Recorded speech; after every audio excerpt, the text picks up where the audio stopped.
Kita beralih ke informasi lain, hasil hitung ulang BPKP terhadap potensi kerugian negara akibat korupsi penyerobotan lahan sawit dengan tersangka Taipan Surya Darmadi alias Apeng ternyata lebih dari 100 triliun rupiah.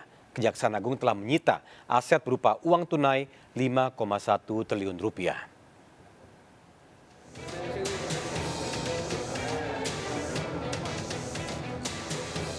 Tumpukan uang kertas senilai lebih dari 5 triliun rupiah ini dipamerkan Kejaksaan Agung.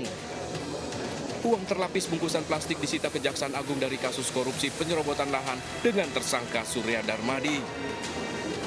Uang triliunan rupiah ini akan dititipkan Kejaksaan Agung ke Bank Mandiri dan sejumlah bank pemerintah lainnya.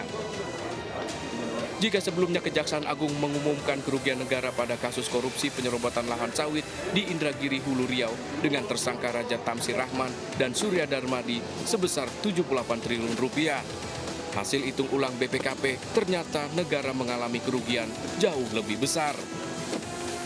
Hasil perhitungan BPKP kerugian negara akibat korupsi penyerobotan lahan sawit selama 19 tahun mencapai 104,1 triliun rupiah. Korupsi ini menjadi skandal korupsi terbesar sepanjang sejarah yang melampaui nilai korupsi pada kasus yang sama sebelumnya, 78 triliun rupiah. Rekan-rekan penyidik telah melakukan juga penyitaan aset untuk sementara ini, yaitu ada 40 bidang tanah yang tersebar di Jakarta, Riau, dan Jambi. Ada 6 pabrik kelapa sawit, Jambi, Riau, dan Kalbar. Ada 6 gedung yang cukup bernilai tinggi.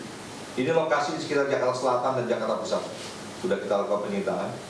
Ada 3 apartemen di Jakarta Selatan dan 2 hotel di Bali. Selain uang tunai 5,1 triliun rupiah, Kejaksaan Agung juga menyita barang bukti lain atas kasus ini dalam bentuk dolar Amerika Serikat yang nilainya mencapai 11.400.000 dan uang tunai 646 dolar Singapura. Dalam kasus ini, Surya Darmadi telah ditetapkan sebagai tersangka. Dari Jakarta, Tim Liputan iNews melaporkan.